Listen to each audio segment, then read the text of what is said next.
Kids can be little shits. Kids can be little shits, and I'm going to explain to you why I say that.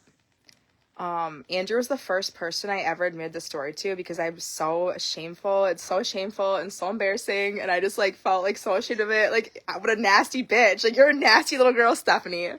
So, and now my mom's gonna finally learn the truth about what happened that day. So when I was about, say, I think I was 8 years old, 7 or 8, I can't remember, whatever. Doesn't matter the age, it was somewhere around that age. I was Avaloni's age, okay?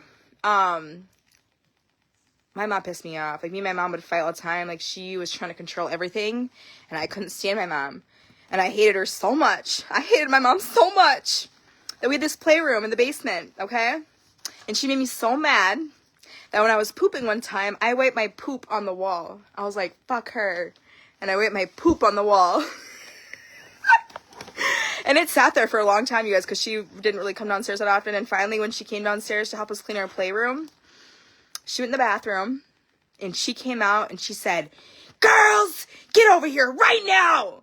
And we were all, like, lined up, you know, and she goes, "Which one of you put shit on my wall?" And I, of course, was like, I am not going to admit to that. Absolutely fucking not. I am scared. We all stood there. And she's like, "You're going to answer me. Which one of you did it?" And one of us had to answer. One of us had to say it was me. And I was not going to be me. I am scared right now. I should not have done that. I am regretting my decision of wiping my shit on the wall. I am scared, okay? Ah!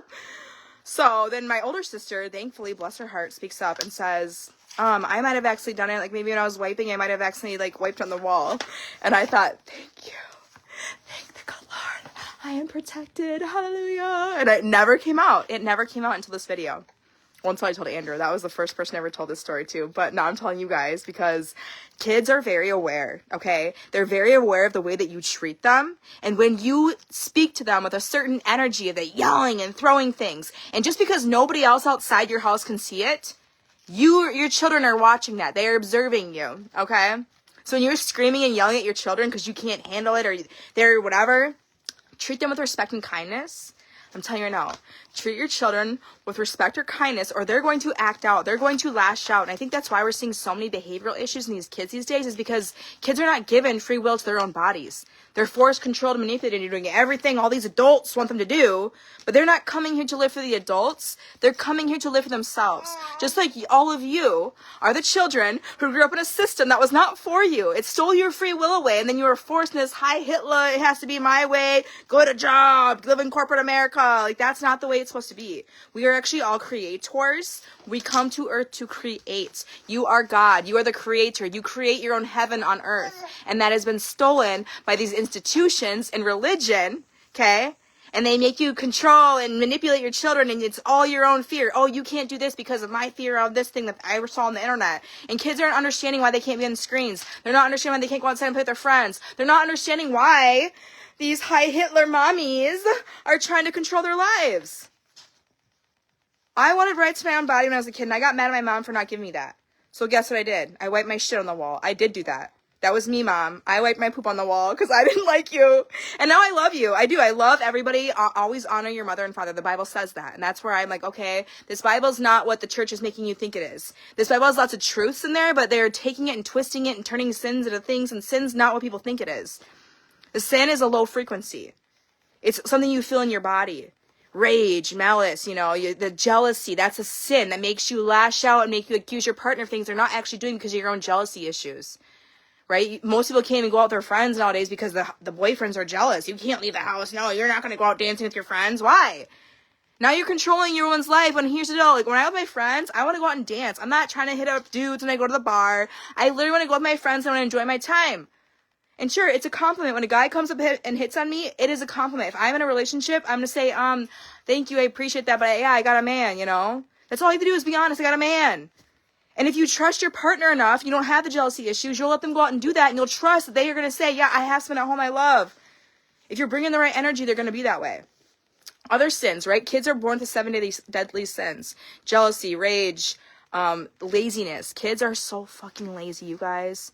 They're so lazy. And I see with Avalani, and you know what? I'm thinking when she's older, when she's my age, she's gonna get her karma, and all the messes I'm cleaning up because she's too lazy to, she's going to have to clean up her kid's mess someday. She will get her karma, okay? I allow my child to be a child, to create, to play. And I know that a lot of people do not agree with that.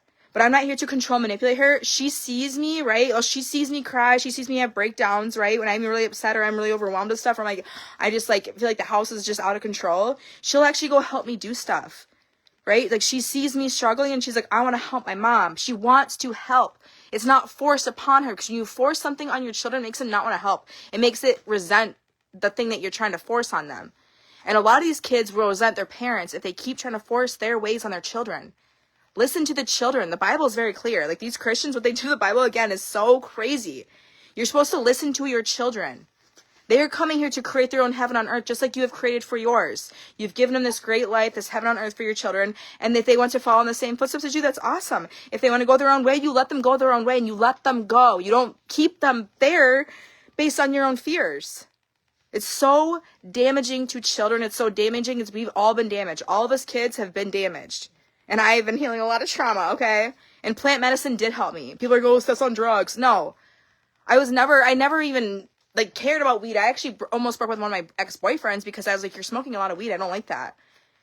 And so then, and here I am, you know, I used it all summer long, and it's like, or for the last year and a half, whatever, because I started researching cannabis, that we have a natural endocannabinoid system in our body, and it helps connect the neural pathways. The cannabis does. It's a plant medicine. And we live in a system, right, the whole DARE program in 5th grade, that high Hitler police officers coming in and telling you that weed and alcohol is bad, which obviously, like, a lot of us saw, you know, not all of us, but I've seen other people's parents. People grew up in alcoholic homes. Alcohol can be destroying. Just like anything, there's good and bad in everything. There's duality to this whole entire earth, to the whole entire world. There's duality. There's good and bad. There's always going to be good and bad.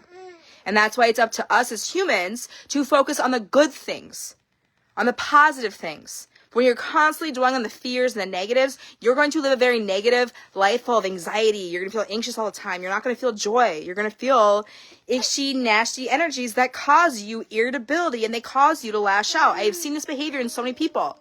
We are lacking emotional intelligence because people are so full of sin, which is a low frequency. It's jealousy, rage, sloth, laziness, gluttony, like, there's, what are the other ones? I don't fucking know right now. I don't care. But you know what I'm saying? The 7 deadly sins. They're not good. It's a low frequency in your body. It's not having sex before marriage. It's not saying, oh, you did this, that's a sin, you're a sinner. You're born a sinner. Yeah, you are, but, like, that's the point of, like, coming to earth, is that, like, you learn. And you learn through your siblings. Okay, me and my sisters used to fight each other physically because I was the angry one. Like, energy-wise, I was the angry one. I was always blamed. It's Stephanie's fault. She started it.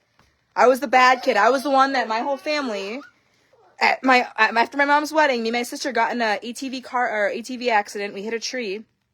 My face hit her head. She slid off the other end. She had to be taken in an ambulance. I don't think she really needed that because she's just dramatic, whatever. That's my opinion. She hit the thing and my face hit her head, like, hard.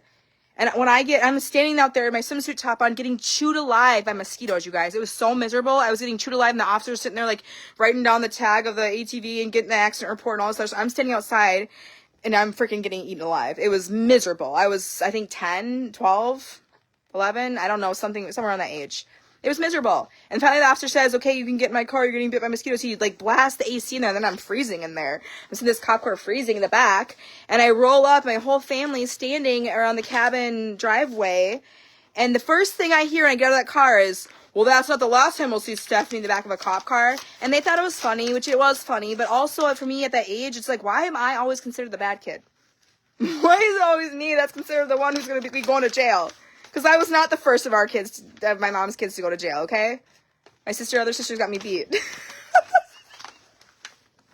It's been close, though. Tim Conboy almost got me. He almost fucked my life up, and he threatened jail on me, but I didn't go. And be careful.